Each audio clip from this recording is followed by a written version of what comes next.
Hello everyone, welcome back to Esoteric Ramblings. I'm Jesse Arnold, and today I'm giving you my reaction to Episode 4 of The Bad Batch.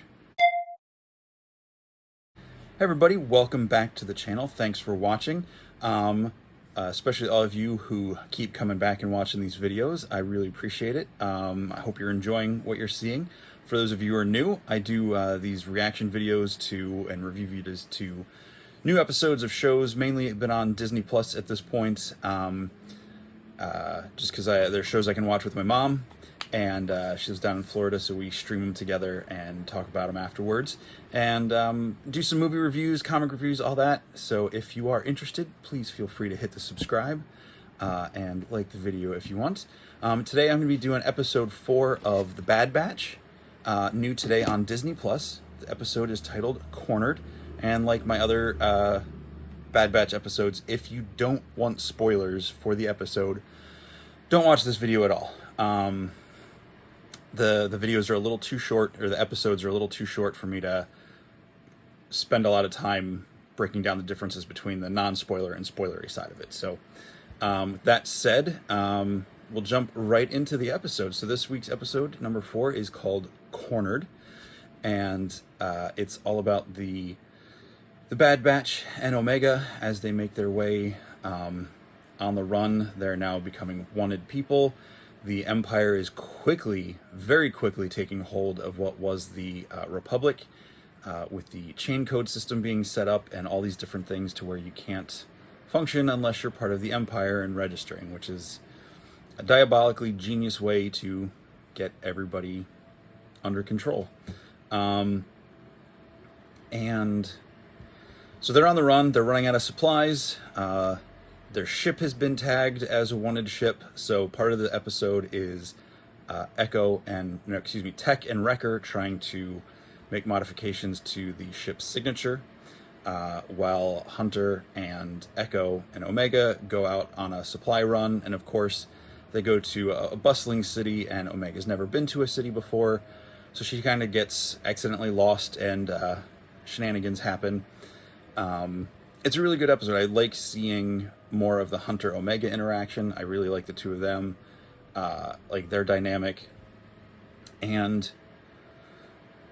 I can understand that some people are seemingly annoyed with Omega, and I understand that. I know when I started Clone Wars years ago, I was not a fan of Ahsoka, and she has now become one of my favorite characters of all time, not just Star Wars.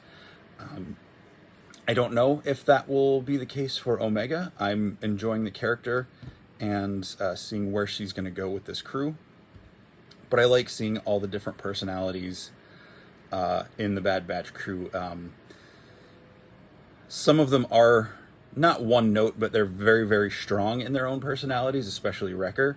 And in some ways, it can be a little overdone, but I like it. I like the dynamic, because a lot of the clones we've not had these strong of individual personalities. They've been more consistent with the clone personalities, like the soldier traits and all of that. These guys have much more dynamic personalities than most of the clones we've experienced, where all, like Rex, who I absolutely love, and a bunch of the other ones, they all have varying degrees of different level of like soldier, and it's almost like trying to pick your favorite or picking like the best characters from all the old World War II movies and putting them in a movie together, but they're all played by the same person. So with the Bad Batch, it's seeing a lot of different personalities, and it's a lot of fun. So that said, we get introduced finally to a character we saw in the previews for this series last year. We get to see Fennec Shand show up in this as we were introduced to her in The Mandalorian as one of the most deadly assassins, and in this we see that she is, it seems to be a bounty hunter, coming after specifically Omega, which I'm assuming with her behavior and how she's going after Omega, she's coming after Omega for the cloners of Kamino to bring Omega back to their facility, because I think she is the one that they're talking about they spent a lot of time and effort on. And I'm sticking with my theory that she has some form of force sensitivity, and I think that's what the clones want.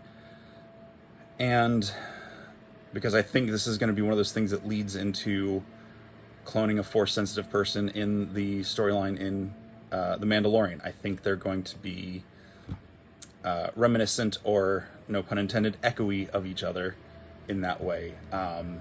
Because we're seeing things established in Mandalorian being established in the Bad Batch. Dave Filoni is heavily involved, and it just seems like a good way to reintroduce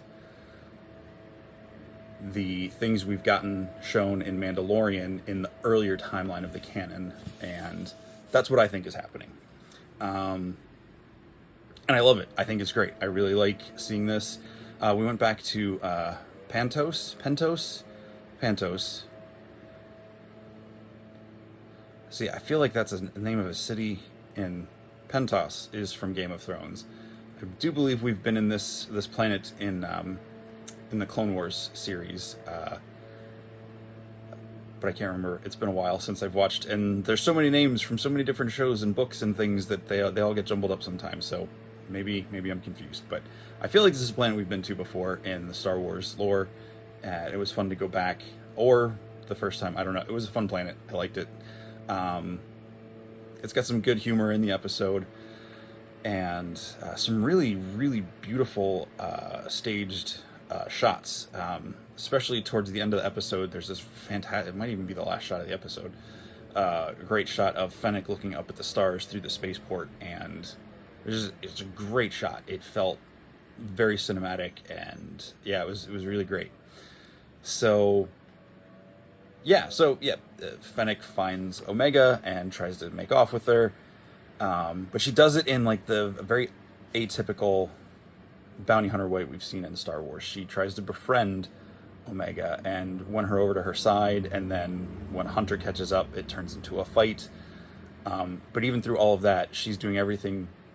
Fennec is trying to save Omega through all the disasters that are happening throughout the episode.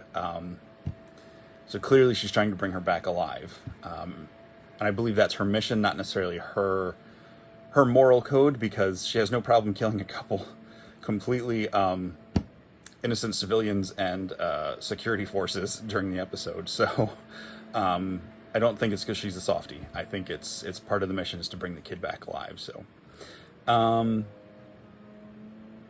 don't have a lot more to say about the episode. It was a lot of fun. I'm really enjoying this as it goes.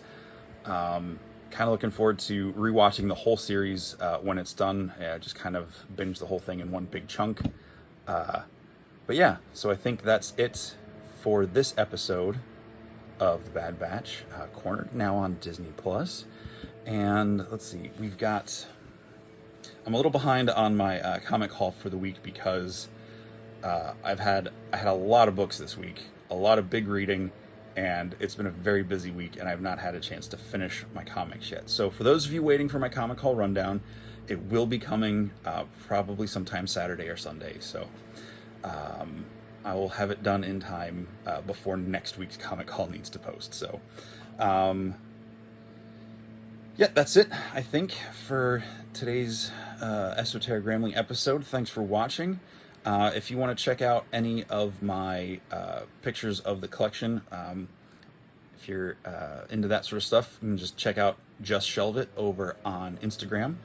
And I think that's it for today. I'll catch you guys next time. Have a great weekend.